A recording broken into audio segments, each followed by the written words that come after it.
de 550 à 600 et quelques. Je sais plus combien ils ont mis de catalogue. Le rendement est un petit peu plus élevé que sur l'ensemble des autres villages économiques.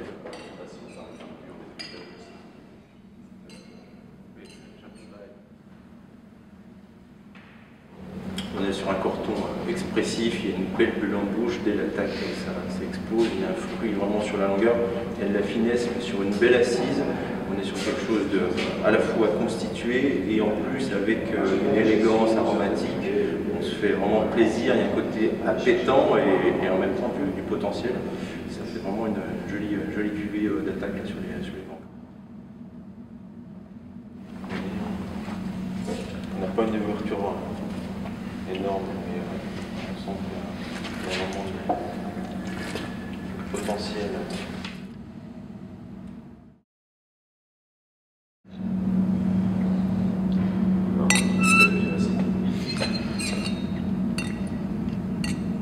Bon, le carbonate de chaux fait des miracles.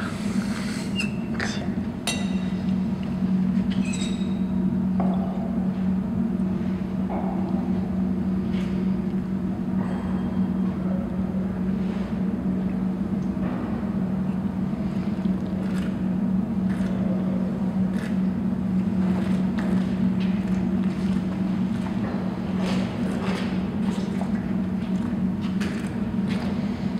Commentaire là?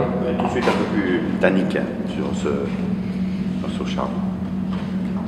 Ça semble plus tannique, oui. Ouais. C'est un Meursault premier cru avec, voilà, il y a du tanin, ça tient dans la bouche, c'est très long, c'est un vin qui méritera beaucoup plus d'élevage. Et voilà, c'est un autre type que Genévrière. Tout à fait. Plus de vivacité quand même. Oui, bah c'est voilà, la vivacité soutient tout ça, mais voilà, on sent tout de suite une matière plus importante qui dans le temps va donner des vins très structurés en fait, même pour des blancs.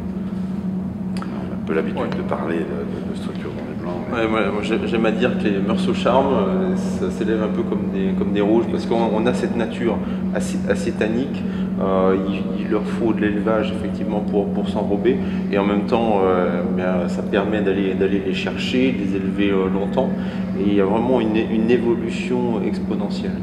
On a des vins comme Meursault Genévrière par exemple, qui là sont un petit peu plus continus, se livrent assez tôt et restent très constants sur la fraîcheur, et puis sur Meursault charme, eh bien, on va graduellement vers l'ouverture, vers le fondu de ces tanins. On ne parle effectivement pas assez peut-être de ces caractères un peu tanniques sur les vins blancs, et c'est un caractère de Meursault charme assez affirmé, qui fait un vin effectivement assez typique, avec une base assez forte.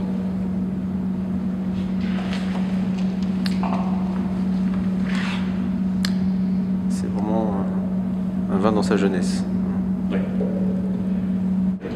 Qui explose un peu et touche florale blanche.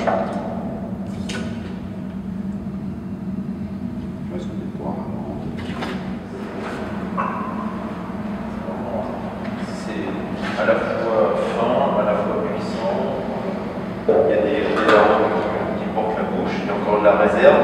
Sur le corton, on a toujours cette réserve. Et en même temps, ça se livre déjà aujourd'hui. Prometteur ça. C'est à la fois facile à déguster et prometteur.